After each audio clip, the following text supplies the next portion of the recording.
Zest is in, where resilience begins, not fixing the cracks. Hello everyone, and welcome to Zest is Zen with me, Shel Marie, the podcast that'll take you on a journey from the hustle to the harmony, fueling your passion whilst finding your peace. I am so excited for you to meet my beautiful, fabulous guest today, Nicky Bevan. She is an emotional resilience coach, helping busy women move from overwhelm to calm, confidence and clarity. What more could we want? Through her practical mind emotion work, she helps quiet the mental noise and clutter, strengthen boundaries and follow through in life and work. So I'm sure we will be exploring how to move from firefighting life to leading with more clarity and presence. And if you feel called, please share a little love. It costs you absolutely nothing by helping amplify my guest voice like Nicky's today. And it will just help reach many more hearts and minds. Thank you if you've done so already, and may this episode bring you the clarity, calm and embodied confidence that you might be seeking. Welcome Nicky. Thank you. I am excited to be here. This is going to be a fabulous conversation wherever it ends up going. Absolutely, and that's what I loved about connecting with you straight away, is just your just happiness to flow, and that just really means a lot to me and just shows the alignment. With that in mind, literally in mind, thinking about our beautiful mind and how incredibly powerful it is, I know a lot of your work is deeply rooted around that. So first of all, I don't know why, I'm just really intrigued, because I'm always intrigued by the words that we use. So for example, firefighting. Where did that come from, the notion of firefighting to start with? Well, I think it can feel like that's what we're doing a lot of the time, especially working women who are, they have their family, however that setup looks for them, and then they're at work. And so they're go at work.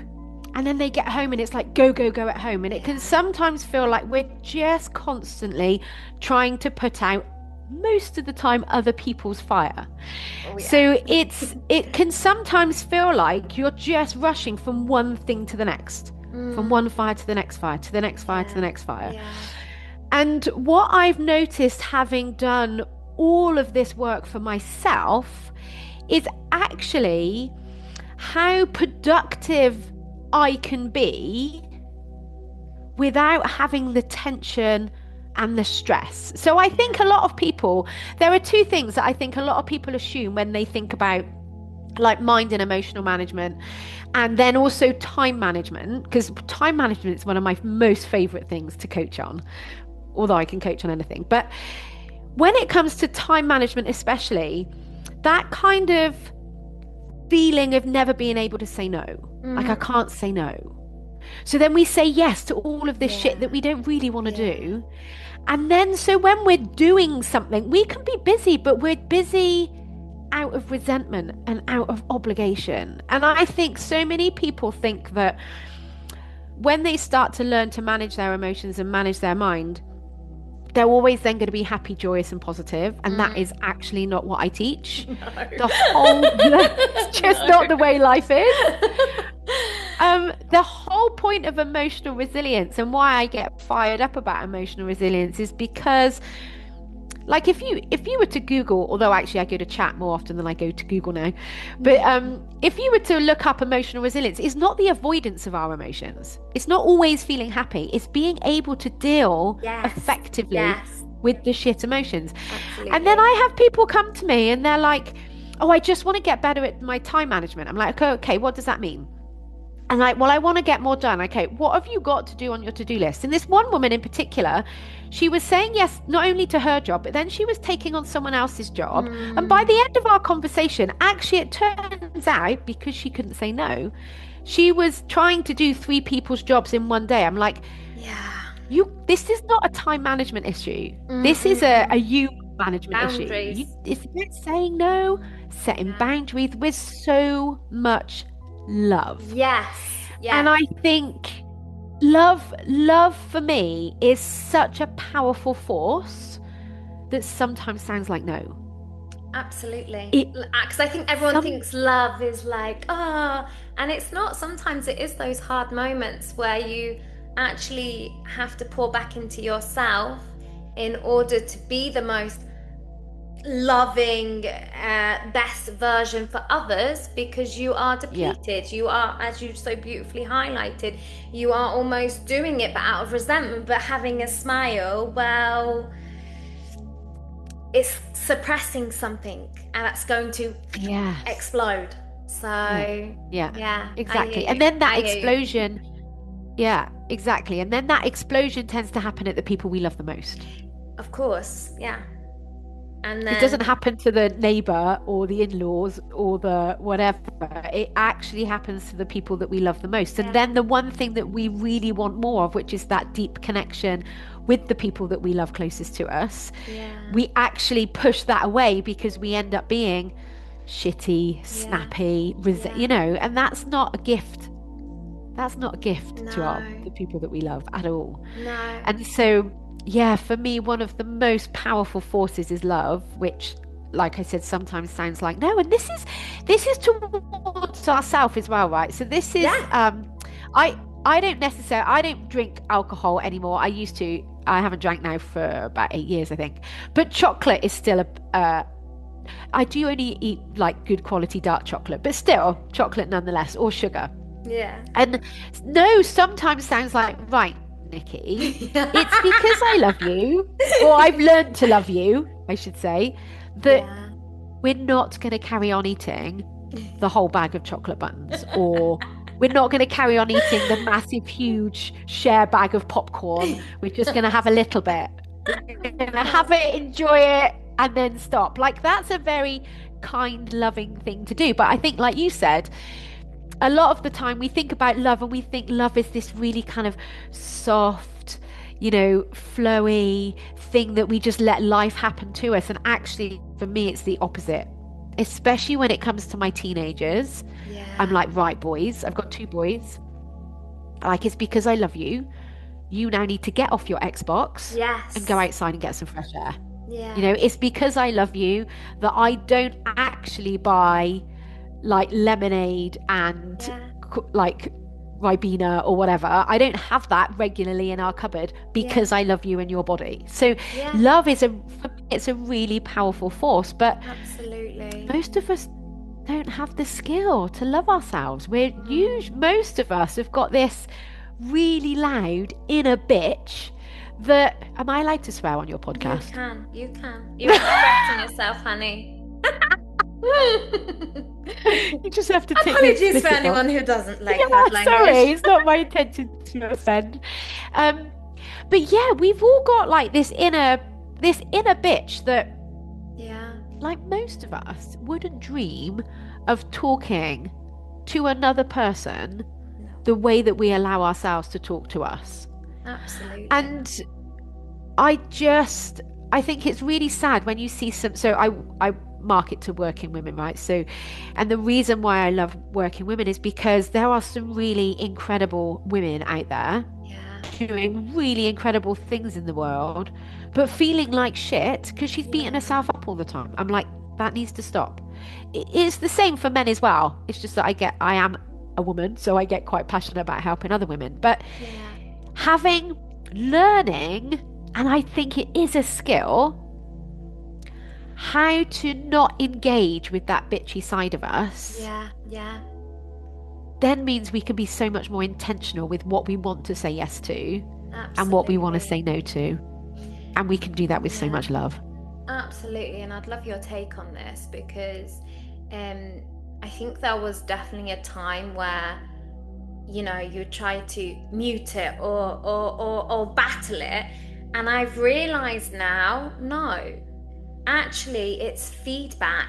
And also, Mm, something really powerful that I've really started recognizing is not our thoughts, not all of our thoughts, actually, most of our thoughts do not even belong to us. So, actually, watch them like you would a movie. Would you keep arguing at a movie and correcting the movie and No, you're not the director, you're the observer, you're the one enjoying the Yes. movie. You might not enjoy it at the end, you might enjoy it, but actually that's for you to decide while watching. And I see my mind like that Yeah. now. Whereas before I'd be like, Yes. why? And I'd get so upset with myself, again, judgmental at myself, pick at myself. And now I'm just like,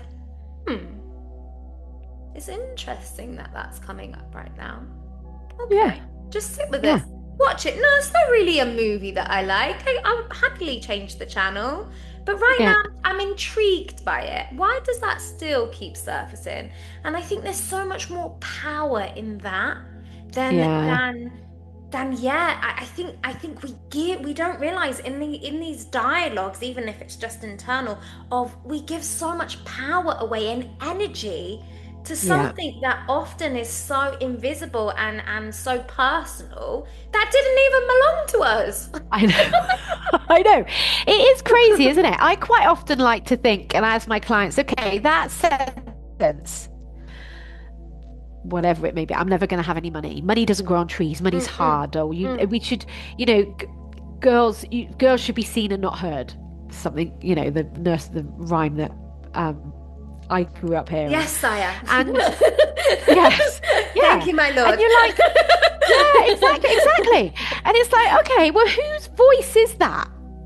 Yeah. Like, where does that come from? And we are handed down belief systems. So those thoughts that our brain has been programmed with until we become aware of it and we get fascinated by it rather than judgmental by it. So one of a coach friends said to me once, get curious, not furious. I'm like, that's so good. Yes, I love that. So good. I love it. Yeah, Nan, her name is. She's French. And yeah, she's like, get curious, not furious. And it's about starting to watch those sentences that your brain offers you and go, okay, where does that come from? Is it my culture? Is it my religion? Is it what I seen last night on Instagram or the TV? Is it my parents? Is it my teachers? Is it just society as a whole? Like, who is giving us this set of belief systems? Yeah. And what I love the most about that, and this works really well if you could see it, although I can't write it up and I don't have my board, but right in the middle of the word belief is the word lie. Wow. Mic drop.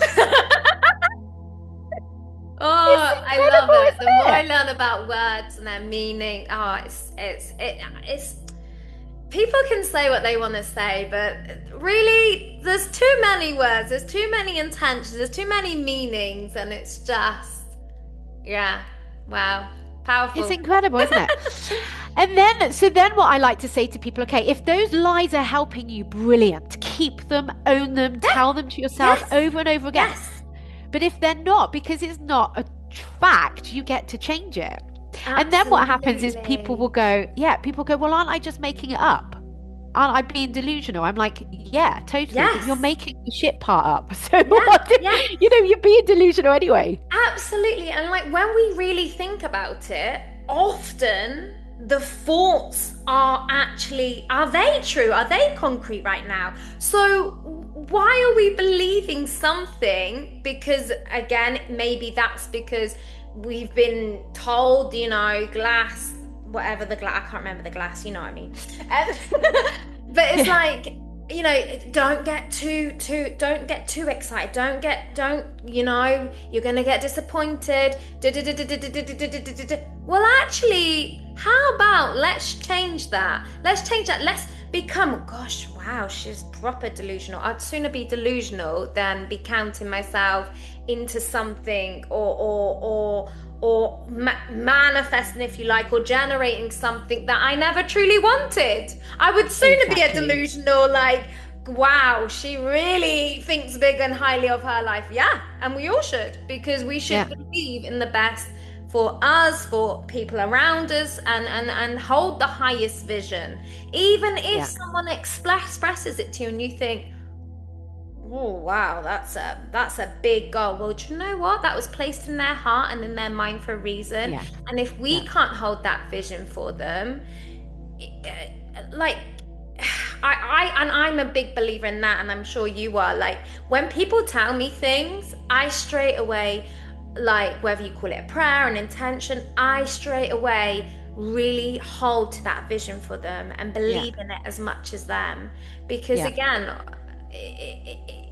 I think we have so much not only in our own mind and external, constantly telling us no, or maybe make that a little, little baby steps or things. Be Yeah. realistic. Well, What does that even mean? yeah, yeah, I know it's real. And I think this is one of the joys about being a coach, isn't it? Is that we get to hold people's visions and believe in them at a yeah, point when they don't fully believe in themselves. yeah, yeah, So, there may be like a 1, 2, maybe 5% of a dream that you think you can get to. Or there's this little voice. I know for me, there was always this little voice in my head that just was like, or it wasn't my head, it was down in my intuition that just went, I think you can do more. yeah, yeah.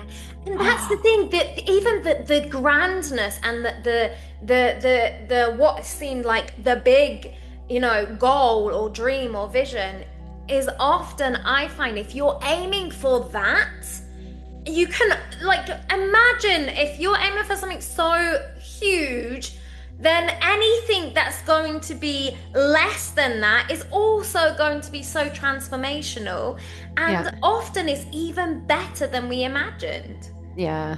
Yeah. So, Always. yeah, And I think what underpins that, and I think what holds a lot of people back from moving forward with their goals, is we have this vision, we have a goal, we have an intention, and we're all excited. And then our nervous system starts to freak out a little bit because that's new. So self-doubt kicks in. yeah, And then we all think that when we feel self-doubt, that must be a sign that something has gone wrong. yeah, A bit like guilt. When we feel guilty, we think something's gone wrong. No, no, no, no. This is just your emotions trying to keep you safe. They think yeah. this change is life-threatening. They think that saying no Mm, is mm, mm, life-threatening. mm, mm. But actually, when we understand that that emotion is just a sign that we're growing Yeah, and that we're willing to try something and fail, that's when we get where we want to go so much quicker. But if we're going back to the inner bitch, if we're beating ourselves up if something doesn't quite go right in the time frame that we want it to go, because that's usually the other thing, right? yeah. Conditions we place on ourselves. Exactly. Yeah. Yes. What we're actually mostly frightened of is what we're going to make it mean should we not get the result we wanted. Well, if you've Yes. cultivated and learn how to have a better relationship with yourself, you don't need to fear that, because you're not going to beat yourself up if it doesn't happen. Exactly, exactly. And I think you just mentioned something really powerful, which I think, not again saying it's a gender thing, but many of us may be confused, and I definitely confused this at one point, which is, before I knew about this whole nervous system thing, I would straight away think, oh, it's intuition. Oh, yeah. Yeah, no, that there's something that's not quite right here. And I think it's so important and powerful what you've said, because when you really learn about the nervous system, I'm thinking now, okay, say we have this positive vision for our life, and I don't want to call it a negative, but the downplaying one, the safe one, the comfort zone. Naturally, of course, our mind and our nervous system and our body's going to go, whoa, this is way too much. But equally, Yeah. if you are envisioning something good and great for your life, how could anything not be good? Like, how could anything be saying, no, don't do that, when you are thinking of the positive and the good? So of course, if it's a decision you're going to make where you think, I don't feel safe, I don't, listen to your body. But when you're thinking, Yeah. oh, should I email that person? Should I ask for that? Whatever. How on earth is your body going to go, oh, actually, no, that doesn't feel good. No, let's leave it. You are going to do something transformational. What is the worst that can happen? You get a no, you get a non-approval, whatever it is. That's not oh no, this is not a safe environment. So like, trust and believe in yourself. That intuition is more something where it's like, should I go down that alleyway at night? Oh, I don't have a good feeling. Maybe I'll go the longer way with the lights on. The lights. Yes, but like equally, you know, that's not the same as like, should I reach out to that person and maybe ask them if they want to collaborate or they want to? That's not that. Like, I just think it's so interesting the things we talk ourselves out of and believe that you know we create. We're so incredible. Our imagination is so incredible in the sense of we can create an incredible situation and scenario. Is that for the highest good? If it's not, do you know what? Rub it out and pick a new one. Exactly. And what's fascinating about the brain is because our brain loves to think, it wants to, if you don't give it a job to think about, it's going to go off and think whatever it wants to think. And because that's being driven by a primitive requirement, it's mostly going to be negative. So, and if unmanaged, the brain will, by design, give you worst case scenarios like rejection, all of it. Of course it is. That's it. It's doing its job beautifully. Nothing's gone wrong. But what is amazing, again with love, if you're like 3 o'clock in the morning and your brain's spinning about something that happened at work and you're led there going, oh my God, should I have said that? Shouldn't I have said that? Or it's giving you ideas, even like it could be giving you some really good ideas. At 3 o'clock in the morning, that is not a time to be engaging with your brain. So actually being able to go, okay, brain, thank you. Trust that if it's important, it's going to come back. And then you could be like, right, brain, actually instead, what I want you to do is go off and so this is what I love to do, especially when it's a really hot summer, which we don't get very often in the UK, do we? But those really hot summer's evenings, you're like, right, okay, brain, instead of thinking, oh, it's hot, go over here and imagine that beach that you're led on and you can hear the wave. Like your brain actually takes redirection really well. Or, you know, if it's going over all the problems, well, okay, brilliant. Now go over all the solutions. Like that's being realistic. Absolutely. I think when people go, oh yeah, but I'm being realistic, what they're actually doing is focusing on the negative. Being realistic is focusing on all opportunities and outcomes.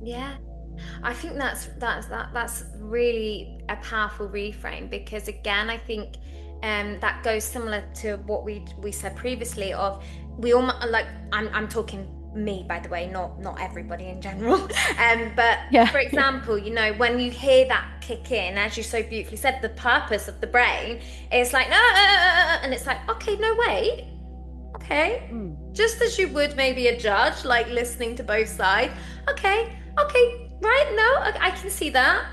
Now let's focus on some solutions. What solutions could could be a possible outcome? What if?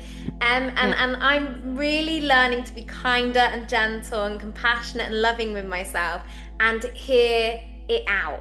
Allow that chatter, allow that noise, if you like. Whereas, you know, there was a time where, because predominantly it was all the time and it was so intense, I felt like I really, back to the firefighting, had to like extinguish it, not interested, don't want to know.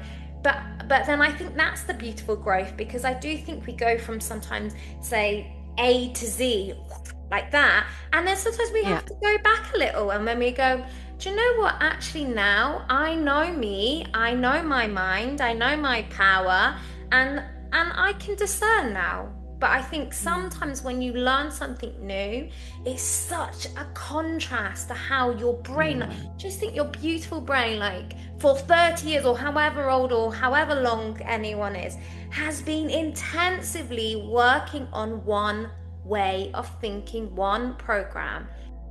Into it. And just believe that you do have the power, just like with anything. Learning a new skill, we have to practice. It takes time. be kind to Yeah. ourselves, be compassionate, put in that time, put in that effort and that love. Yeah.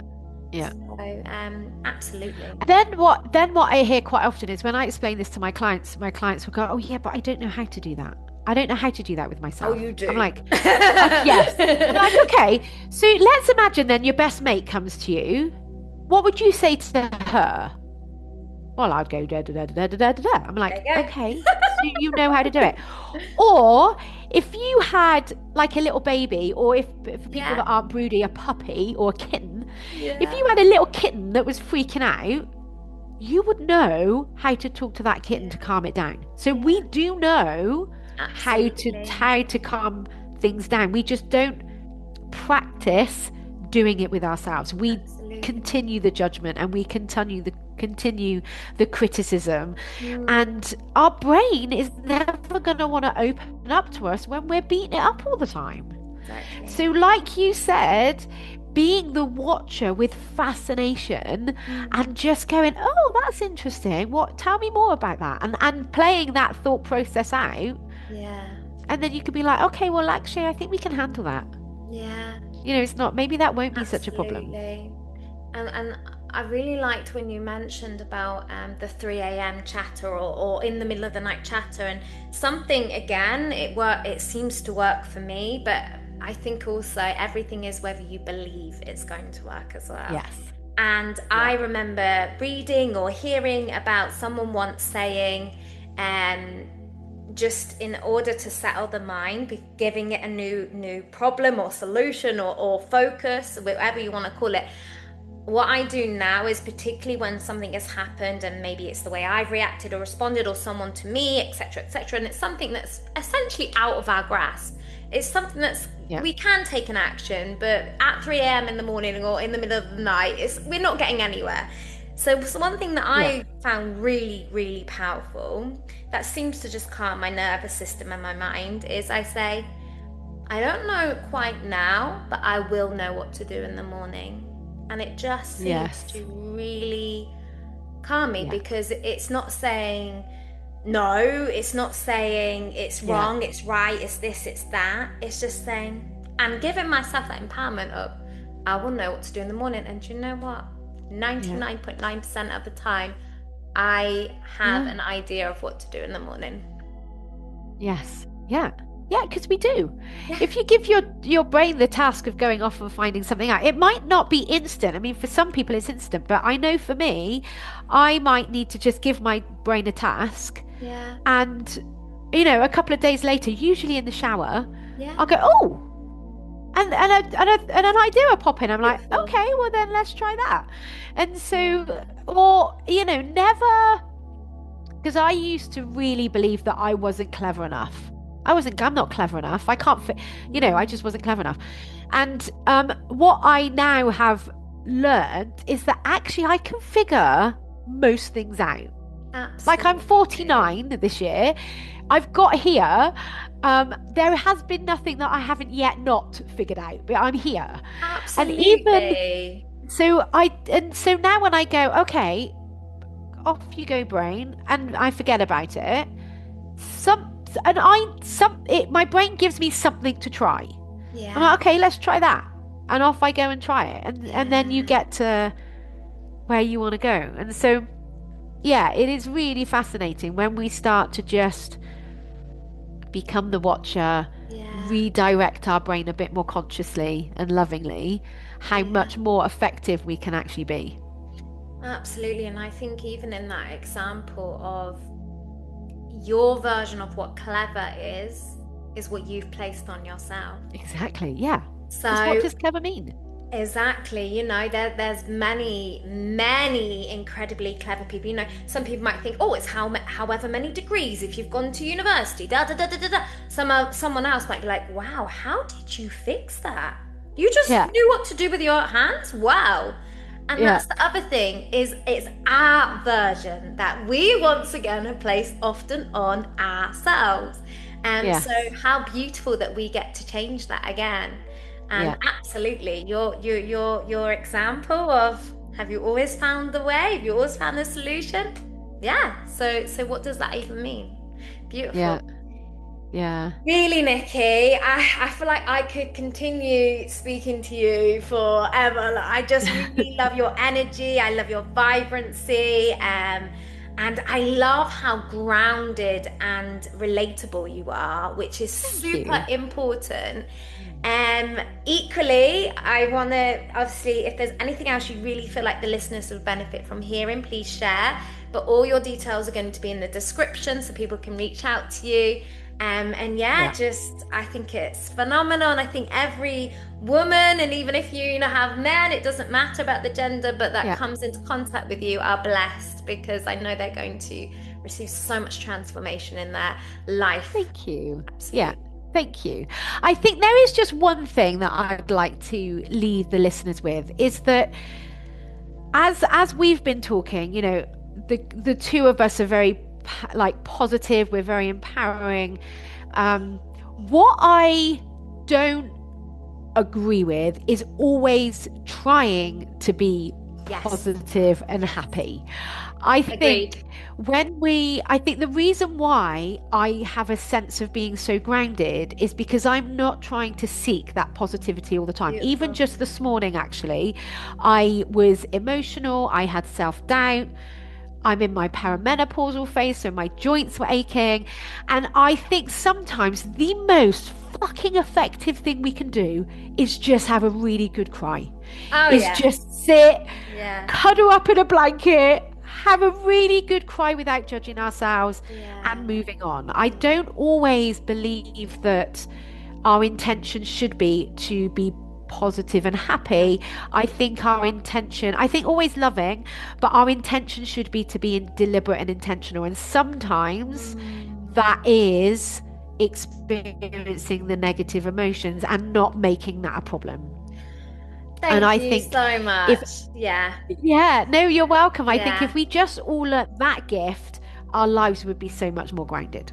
Absolutely, and I think even which actually you've just elaborated on what I kind of described you as, even without people seeing that, because what we have to remember, and I know it's the insta-verse reality, but you are Yeah. seeing me and Nikki now. Like, come on, if we came on here now and I said, "Welcome to Zest and everyone," what is it Yeah, life again? shit. Passion, purpose. Well, no. Anyway, Nikki, do you know what? Should we get this done because it's sunny today and I want to be Yes. in the sun? Like, Yeah. of course, you're seeing a snippet of us. You're seeing us not being Exactly. performative. You're seeing us doing something we are passionate about, we love. But equally, we are human. We are not robots. And Yes, exactly. so, thank you. I think that was Thank such a powerful you. message. And just one little final thing, but I feel like you kind of did that already. But if there's anything else, just as a last little thing that I always love to do on Zest to Zen, anything that just comes to your mind that you feel like someone listening right now would really benefit from hearing, what would you tell them? Oh my gosh. Start being kind to yourself. Like, and kindness doesn't mean I'm going to eat the whole bag of chocolate buns or drink the whole bottle of wine. No. Kindness sometimes sounds like, okay, we're going to stop now. Yeah, We're going to have a good cry. We're going to have an early night and we're going to start again tomorrow. yeah. You That know? beautiful being a parent again to yourself, I think so. Yeah. It's Biggest so thing that vital. changed my life. Yeah, Yeah. absolutely. Yeah. Beautiful, beautiful, beautiful. And please share some love for this incredible woman who is changing lives. Much love to you, Nikki. Thank you so, so much. Thank you so much. This was delightful. I loved it. That's the magic that sisters in.